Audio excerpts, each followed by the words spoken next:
Welcome to Teja news. Kilo అల్లం వెల్లిగడ్డ కేవలం 200 రూపాయలు మాత్రమే. 200కు 5 మంది ఎస్ఐ ముందర పెట్టుకొని కొట్టించు.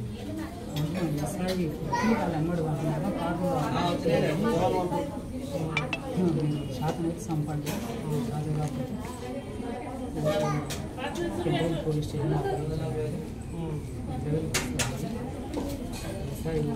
Station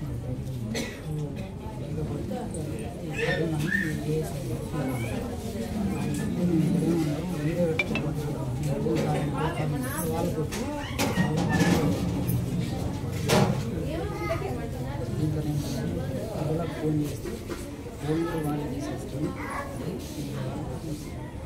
message DSP sir account ఇచ్చినాక డిఎస్పీ సార్ చెప్పినాక లొకేషన్ షేర్ చేసిన తర్వాత సార్ ఎస్ఐ చెప్పిన తర్వాత అప్పుడు స్టేషన్ పండుగ. నాగర్ కర్నూలు జిల్లా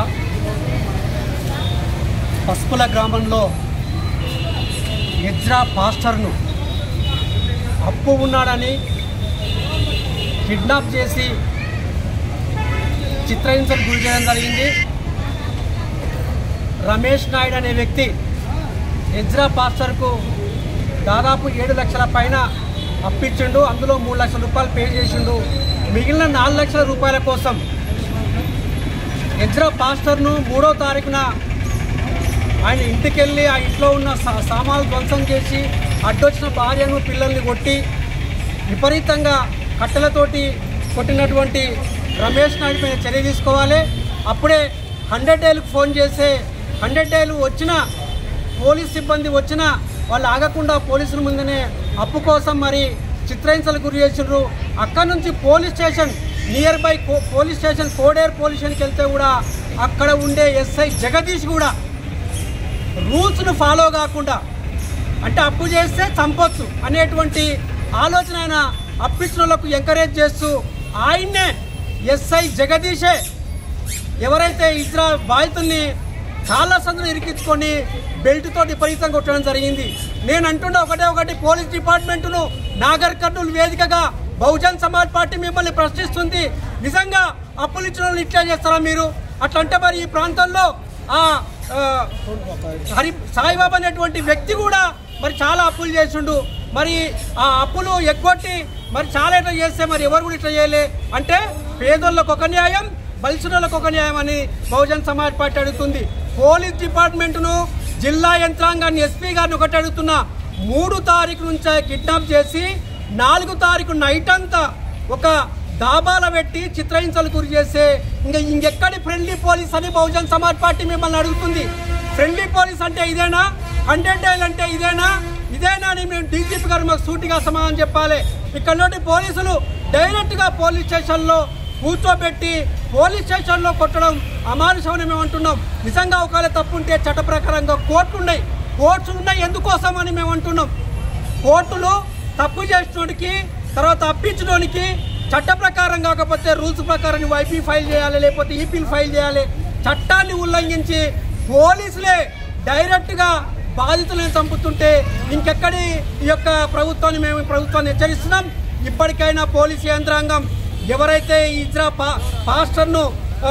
పాస్టర్ను కొట్టిండ్రో ఆ రమేష్ నాయుడు వ్యక్తి మీద కేసు చేయాలి. అతని నెంబర్ దాదాపు 5 మంది వ్యక్తులు ఉన్నారు. దాదాపు 2 రోజులు కిడ్నాప్ చేసినటువంటి ఆ వ్యక్తుల మీద రాజన్న వ్యక్తి మీద కేసులు చేయాలి. ఆ కేసులు కూడా వాళ్ళు అదర్ క్యాస్ట్ షెడ్యూల్డ్ క్యాస్ట్ అయితే SC ST కూడా చేయాలి. తర్వాత ఈ బాధితులు ఇప్పుడు ఎజ్రా పాస్టర్ ఇదే నాగర్ కర్నూలు ఏరియా హాస్పిటల్లో చికిత్స పొందుతున్నాడు. డాక్టర్లు క్లియర్ రిపోర్ట్ ఇచ్చారు. ఆయన నడవలేని పరిస్థితిలో ఉన్నాడు. మొత్తం లోపల కండరాలు మొత్తం కమిలిపోయినాయి. కాబట్టి మరి మనం తెలంగాణ రాష్ట్రంలో ఉండే ప్రజలు గుర్తెరగాలి. ఈ పోలీసుల అరాచకాలు ఈ విధంగా ఉన్నాయి. ఇప్పటికైనా మనం ప్రజలు గుర్తించకపోతే దీనికి అండదండలు ఎవరంటే కాంగ్రెస్ పార్టీ అండదండలతోటే ఇదంతా నడుస్తుంది. జిల్లా ఎస్పీ గారు ఈ వీడియో ద్వారా తొందరగా ఒక ఎంక్వైరీ కమిషన్ వేసి ఆ ఎంక్వైరీ కమిషన్ పైన చట్టపైన చర్య తీసుకొని కోడేరు ఎస్ఐని వితిన్ 24 అవర్స్లో సస్పెండ్ చేయాలి. లేకపోతే బహుజన్ సమాజ్ పార్టీ అన్ని రాజకీయ పార్టీలను కలుపుకుని వచ్చి మానవులను మనుషులు చంపేటువంటి రాజ్యం వచ్చింది. ఈ రాజ్యంలో మరి పోలీసులే మనుషులు చంపుతున్న వాదన మరి తీసుకెళ్తామని తెలియజేస్తూ మరి ఈ యొక్క దుండలపైన కేసు నమోదు చేసి బాధితునికి మంచి వైద్యం తర్వాత అదేవిధంగా పోలీస్ ప్రొటెక్షన్ ఇవ్వాలని మేము బహుజన్ సమాజ్ పార్టీగా తెలియజేస్తున్నాం. ఈరోజు బహుజన్ సమాజ్ పార్టీ ఆధ్వర్యంలో నాగర్ కర్నూల్ ప్రభుత్వ ఆసుపత్రిలో ఉన్న ఎజ్రా అనే పాస్టర్ గారిని పరామర్శించడం జరిగింది. ఎజ్రా గారిది పసుపుల గ్రామం, కోడేరు మండలం, నాగర్ కర్నూల్ జిల్లా. అయితే పెంట్లవెల్లికి చెందిన ఒక ఇద్దరు వ్యక్తులతోనే 7,12,000 రూపాయలు ఎజ్రా అప్పు తీసుకోవడం జరిగింది. దాంట్లో 3 లక్షలు చెల్లించడం జరిగింది. 4,12,000 రూపాయలు ఇంకా బాకీ ఉన్నాడు. ఈ బాకీ ఉన్న పరిస్థితుల నేపథ్యంలో మొన్న సోమవారం రోజు కొంతమంది గుర్తు తెలియని వ్యక్తులు హైదరాబాద్ నుంచి వచ్చి పసుపుల గ్రామంలో మధ్యాహ్నం 12 గంటలకే తాగుకుంటా తినుకుంటా ఒక హోటల్ దగ్గర కూర్చోవడం గ్రామస్తులు గమనించారు. ఈ తాగుకుంటా తినుకుంటా ఉన్న వాళ్ళు ఎవరైతే అప్పించిన వాళ్ళు ఉన్నారో వాళ్ళను 4 గంటలకు పిలిపించుకొని ఉన్న పలంగా 4 గంటలకు ఎజ్రా వాళ్ళ ఇంటి మీదకి పోయి ఇంటి మీద దాడి చేసి వాళ్ళ తలుపులను వలగొట్టడం జరిగింది, వాళ్ళ కిటికీలను వలగొట్టడం జరిగింది. అంతకంటే ముందే ఆయన అక్కడ ఉన్న కర్రలతోని వాళ్ళ ఇష్టారీతిన ఎట్లా పడితే అట్లా, ఇక ఫోటోలలో కూడా చూడొచ్చు మీరు, ఎట్లా పడితే అట్లా కొట్టిర్రు. ఆయనను భయంకరంగా కొట్టిర్రు. ఇంత కొడితే ఆయన ఇంట్లోకి పోయి ప్రాణరక్షణ కోసం ఇల్లు మూసుకొని 100 డయల్కి ఫోన్ చేస్తే వచ్చిన కోడేరు పోలీస్ స్టేషన్ సిబ్బంది యాక్చువల్గా కొట్టిన వాళ్ళ మీద చర్యలు తీసుకోవాలి. ఎవరైతే తన్నులు కొట్టిన వాళ్ళు ఉన్నారో వాళ్ళ మీద చర్యలు తీసుకోవాలి. కానీ అక్కడున్న ఎస్ఐ జగదీశ్వర్ గారు కర్కశంగా ప్రవర్తించి మళ్ళీ ఈయననే కొట్టడం జరిగింది. ఎంత దుర్మార్గం ఇది! కాళ్ళ సందున తలకాయ పెట్టుకొని కొడుతున్నాడంట. మరి ఆయన రూల్ బుక్లో, ఆయన ట్రైనింగ్ సెంటర్లో ప్రజల్ని కొట్టమనే చెప్పిర్రా అని మేము ఎస్ఐ గారిని డైరెక్ట్గా అడుగుతూ ఉన్నాం. మీరు గతంలో పనిచేసిన చోట మీ రికార్డు కూడా మా దగ్గరకు వచ్చింది. మీరు ఏదైతే రాజోలి మండలంలో పనిచేసారో అక్కడ ఎట్లా పనిచేసారో కూడా మాకు తెలుస్తూ ఉన్నది.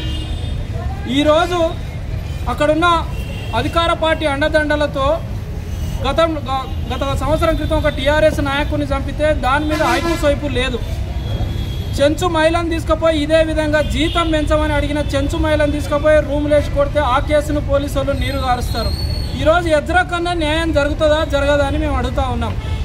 ఎజ్రా తప్పే చేసిండు, మరి నీకు ఒక రూల్ బుక్ ఇచ్చింది కదా, ఎవరు తప్పు చేస్తే ఏ చట్టం ప్రకారం శిక్షించాలని. మరి ఆ ప్రకారం చేయకుండా మీకు శాతనైతే సంపుకోండి అని చెప్పే అధికారం ఎస్ఐ గారికి ఎవరిచ్చారని అడుగుతున్నాం. అంటే అధికార పార్టీ నీ వెనకాలంటే నువ్వేమైనా మాట్లాడతావా ఎస్ఐ? మిగతా వాళ్ళు మనుషులు కాదా? కేవలం నువ్వు అధికార పార్టీకే ఎస్ఐవా? ఎంత దుర్మార్గంగా అంటే రక్షణ కల్పించాల్సిన పోలీస్ వ్యవస్థ భక్షకులుగా మారుతున్నారు. ఆయనను కొట్టి తిట్టి ఆయనను మళ్ళీ నిందితులకే ఎవరైతే కొట్టినలు ఉన్నారో వాళ్ళకు అప్పగించి పెంట్లవెల్లి పోలీస్ స్టేషన్ పంపిస్తే పెంట్లవెల్లి పోలీసు వాళ్ళు కూడా నిర్లక్ష్యంగా వ్యవహరిస్తే ఒక వ్యక్తిని రాత్రంతా చిత్రహింసలకు గురి చేసి కరెంట్ షాట్ పెడతామని, గుంత తీసి జేసీబీలో నిన్ను చంపేస్తామని ఒక రూమ్లో బంధిస్తున్నారంటే నాగర్ కర్నూల్ జిల్లాలో ప్రజాస్వామ్యం ఎంత మంచిగా పరిడవిల్లుతుందో. అయ్యా ఎస్పీ గారు, ఒక్కసారి మీరు మీ రాజభవనంలోకి వెళ్ళి బయటకు వచ్చి చూడండి అయ్యా. మాకు మీ మీద శత్రుత్వం లేదు, మీ పోలీసులతో మాకు ఇళ్ల పంచాయతీలు భూముల పంచాయతీ లేదు, కానీ మాకు చట్టం ఉంది కదా, ఆ చట్టం ఇంప్లిమెంట్ చేస్తారా చేయరా అని అడుగుతా ఉన్నాం. మేము మా చట్టం ఉంది కదా, ఈ నాగర్ కర్నూల్లో కొన్ని 100 కోట్లు 2-3 సేట్లు మోసం చేసిర్రు. మరి వాళ్ళ ఇంటి మీదకి ప్రజలు పోయినప్పుడు వాళ్ళ మీద మీరు ఎందుకు కేసులు చేశారని మేము అడుగుతూ ఉన్నాం. మరి వాళ్ళని కూడా ప్రజాకోర్టుకు అప్పచెప్పండి. నాగపూరు, రేవెల్లి ఆ గ్రామాల ప్రజలు వాళ్ళ సంగతి కూడా చెప్తారు. వాళ్ళకు కట్టెలు ఉన్నాయి, వాళ్ళకు బెల్టులు ఉన్నాయి. అంటే ఆర్థిక నేరాలు ఆధిపత్య కులాలు చేస్తే ఒక రకంగా పోలీసులో శిక్షలు ఉంటాయి, అదే ఆర్థిక నేరాలు ఎస్సీలు బీసీలు చేస్తే ఇంకొక రకంగా శిక్ష ఉంటుంది. ఇంకెంత దుర్మార్గం అంటే ఈ ప్రాంతంలో బహుజన్ సమాజ్ పార్టీ ఒకటే కులం వాళ్ళు ఎస్ఐలుగా, సిఐలుగా, డిఎస్పీలుగా వస్తున్నారని మేము పోరాటం చేస్తే ఈరోజు అన్ని కులాల ఎస్ఐలు, సిఐలు, డిఎస్పీలు ఈ ప్రాంతంలో పనిచేస్తారు. కానీ పోరాడిన వాళ్ళమే వీళ్ళు వద్దని మళ్ళీ పోరాటం చేయటట్లు మా అధికారులు డ్యూటీలు చేస్తారు. ఇంత మంచిగా డ్యూటీలు చేస్తారు మా వాళ్ళు. బహుజనులకు ఎవరు అధికారం ఇచ్చటం లేరు నాయన, మీరన్న ఉద్యోగాలు వచ్చినాయి, మీకు ఎవరు లూప్ లైన్లో పెడుతున్నాడని గతంలో కొట్లాడితే మీరు ఆ సీట్లలో కూర్చున్నారు. కానీ సీట్లలో కూర్చొని ఏం చేస్తారు? మళ్ళీ మమ్మల్ని దొక్కుతారు. జర్ర బాధితుల మాట వినండి. అధికార పార్టీ నాయకుల మాటతో పాటు జర్ర బాధితుల మాట ఏంటే నిజాలు మీకు కూడా తెలుస్తాయి. ఎందుకు కోడేరు పోలీస్ స్టేషన్లో ఇంత కర్కశం జరుగుతుంది? ఎందుకు కొల్లాపూర్ నియోజకవర్గంలో ఇంత కర్కశంగా జరుగుతాయి? ఒకవేళ దీని వెనకాల మినిస్టర్ జూపల్లి కృష్ణారావే ఉంటే కొల్లాపూర్లో బహుజనులనంతా ఏకం చేసి అవసరమైతే నీ క్యాంప్ ఆఫీస్ ముట్టడి కోసం జూపల్లి కృష్ణారావు గారు గుర్తుపెట్టుకోవాలి. మేము పిడికడ మందిమే ఉండొచ్చు, కానీ వచ్చితే మాత్రం మేము తట్టుకోలేమని చెప్తా ఉన్నాం. వస్తే మాత్రం తట్టుకోలేరు జూపల్లి కృష్ణారావు గారు. మీరు జర ప్రజలకు సీనియర్ నాయకులు, 2 సార్లు మంత్రి, 2 సార్లు 3 సార్లు మంత్రి, మీరు ప్రజలకు అనుకూలంగా పాలన చేయాలి. కానీ మీ పార్టీ వాళ్ళు ఎక్కడ ఉంటే అదే న్యాయం అవుతుందా? అందరు అప్పులు ఇవ్వని వాళ్ళందరికీ ఇటువంటి శిక్షలే పడుతున్నాయా? ఈ దేశంలో బాబాసాహెబ్ అంబేద్కర్ రూల్ రాస్తే ఆ రూల్ను బాబాసాహెబ్ బిడ్డలకే ఇంప్లిమెంట్ చేసే పరిస్థితి లేకుండా అయిపోతున్న కాలంలో ఖచ్చితంగా జిల్లా ఎస్పీ గారు స్పందించాలి. మేము ఎస్సీ ఎస్టీ కమిషన్ దగ్గరికి పోతాం, మానవ హక్కుల సంఘాల దగ్గరికి పోతాం. ఎంతమంది వస్తే అంతమంది సహాయం తీసుకొని ఎస్పీ గారు కనుక ఈ విషయంలో నిర్లక్ష్యం చేస్తే ఎస్పీ ఆఫీస్ ముట్టడి కూడా చేస్తామని పిలుపునిస్తున్నాం. అందరం బహుజన్ సమాజ్ పార్టీ నాయకులం ఊరికొకరు వచ్చి ఎస్పీ ఆఫీస్ ముందర కూర్చుంటాం. కోడేరు ఎస్ఐ సంగతి తేలే వరకు నాగర్ కర్నూల్ ఎస్పీ గారు తక్షణం గవర్నమెంట్ హాస్పిటల్కి విచ్చేసి బాధితుడిని పరామర్శించి బాధితుని కుటుంబానికి ధైర్యం కల్పించి మంచి వైద్యాన్ని అందించి బాధితులకు న్యాయం చేసి ఆయన డబ్బులు ఇప్పించేది కూడా ఉంటే ఇప్పియండి. అయినా పోలీసు వాళ్ళకు డబ్బులు ఇప్పించే పని ఎక్కడిది? సివిల్ కేసులలో పోలీసు వాళ్ళు ఇన్వాల్వ్ కావద్దు కదా? సివిల్ కేసులలో పోలీసు వాళ్ళు ఎందుకు ఇన్వాల్వ్ అవుతున్నారు? నువ్వేం చేయాలి? కోర్టు పొమ్మని చెప్పాలి, నోటీసు పంపాలి. కోర్టు ఆయన ఇల్లు జప్తు చేస్తుందా, భూమి జప్తు చేస్తుందా, చేసి వాళ్ళకి డబ్బులు ఇస్తుంది. అంటే మీరు అధికార పార్టీ కాబట్టి మీరు మినిస్టర్ లేకపోతే ఆ ప్రాంతాల్లో ఉన్న దొరలో రెడ్లో చెప్తారు కాబట్టి మా వాళ్ళని తీసుకొచ్చి పోలీస్ స్టేషన్లో వేసి కొడతారు. మరి మాకు అప్పులు ఉన్న వాళ్ళు ఉన్నారు, మరి మేము వాళ్ళని పోయి అట్లా కొడతాం. మరి ఒక గంట 2 గంటలు ఊకోరు. మళ్ళీ ఇది పద్ధతి కాదని పదే బహుజన్ సమాజ్ పార్టీకి హెచ్చరికలు జారీ చేస్తున్నాం. ఈ ప్రాంతంలో బహుజన్ సమాజ్ పార్టీకి ఏ అధికారి పైన, ఏ కులం పైన, ఏ మతం పైన ఈ విద్వేషాలు లేవు. కానీ ఎక్కడ న్యాయం ఉంటే అక్కడ ప్రజల పక్షాన నిరంతరం పోరాటం చేస్తామని తెలియజేస్తూ ముగిస్తా ఉన్నాను. ఎస్ఐ జగదీశ్వర్ అనే వ్యక్తి, కోడేరు ఎస్ఐ జగదీశ్వర్ అనే వ్యక్తి రక్షణ కల్పించాల్సిన 100కు డయల్ చేస్తే రక్షణ కల్పించాల్సిన వ్యవస్థ ఆయనను పెంట్ల వెళ్ళి ఆ ప్రైవేట్ వ్యక్తులకు రమేషు, రాజు, అదేవిధంగా వాళ్ళ యొక్క భార్య, అదేవిధంగా ఒక 6 మందిని కలిసి వాళ్ళకు ఒక కారులో తరలించి వాళ్ళని తీసుకుపోయి పెంట్లవెల్ డాబాలో 3 తారీఖు నైట్ మొత్తం పెట్టుకున్నారు. నైట్ మొత్తం పెట్టుకొని కొట్టి చిత్రహింసలు పెట్టి, అదేవిధంగా జగదీశ్వర్ ఎస్ఐ ఏమని చెప్తున్నాడంటే మీరు కత్తులతోన కట్టెలతోన కొట్టకుండా ఓన్లీ చేతులతోనే గుద్దండి, కనిపించకుండా గాయాలతో గుద్దండి అని చెప్పిండు జగదీశ్వర్.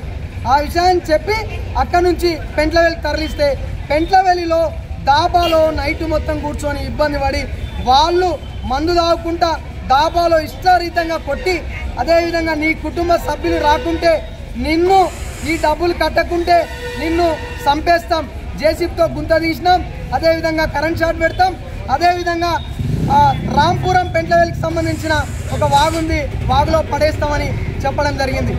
ఆ వ్యక్తి ఇట్లానే వ్యక్తి భయభ్రాంతులకు గురై ఆ విధంగా వాళ్ళ కుటుంబానికి ఫోన్ చేస్తే వాళ్ళు ఏం తెలియకుండా ఇబ్బంది పడుకుంటా వాళ్ళ కొడుకు వాళ్ళ భార్య వాళ్ళు వచ్చి మమ్మల్ని ఆశ్రయించారు. వాళ్ళు ఆశ్రయించి అక్కడి నుంచి డబ్బులు తీసుకొని రాకపోతే నీ కుటుంబం నీవు డబ్బులు తీసుకొని మేము ఒక లొకేషన్ పెడతాం, ఆ లొకేషన్కి రమ్మని వీళ్ళు రమేష్, రాజు, అదేవిధంగా పెంట్లవెల్లికి రమ్మని వాళ్ళు లొకేషన్ పెట్టి అక్కడి నుంచి డబ్బులు తీసుకొని రాకపోతే నిన్ను చంపేస్తాం, మీ కుటుంబం లేట్ చేస్తుంది అని ఫోన్లో మాట్లాడుకుంటూ డైరెక్ట్గా లైవ్ లొకేషన్ పెట్టుకుంటూ కొట్టి ఆ విధంగా అక్కడి నుంచి డిఎస్పీ ఆఫీస్కి పోయి డిఎస్పీ ఆఫీస్ నుంచి డిఎస్పీ గారికి చెప్తే అక్కడ డిఎస్పీ ఆఫీసు సిఐఎస్ఐకి రెఫర్ చేసి కొల్లాపూర్ ఎస్ఐకి రెఫర్ చేస్తే తర్వాత పెంట్లవెల్లి ఎస్ఐ గారు ఫోన్ చేసి తెలుసుకొని ఆ దాబాల నుంచి ఇమ్మీడియట్లీ పోలీస్ స్టేషన్కి పిలిపించుకొని ఆ వ్యక్తిని అప్పచెప్పడం వాళ్ళ కుటుంబానికి జరిగింది. కానీ జగదీశ్వర్ ఎస్ఐ కుటుంబానికి అప్పచెప్పాల్సిన విషయాన్ని ఆ వ్యక్తిని కిడ్నాప్ చేయించి ప్రోత్సహించడం జరిగింది. కాబట్టి మేము బహుజన్ సమాజ్ పార్టీ డిమాండ్ చేస్తున్నామంటే ఆ జగదీశ్వర్ ఎస్ఐ పైన అట్రాసిటీ కేసు పెట్టాలి. అదేవిధంగా రమేష్, అదేవిధంగా రాజు ఆయన దార్కార్ అంట, అదేవిధంగా రౌడీజం అంట, హైదరాబాద్ నుంచి వచ్చినంట, నా గురించి తెలియదని భయభ్రాంతులకు గురి చేసిండు. ఆయన పైన 6 మంది ఉన్నారు. ఈ పైన 6 పైన అట్రాసిటీ కేసు పెట్టి అదేవిధంగా చట్టపరమైన చర్యలు తీసుకోవాలి.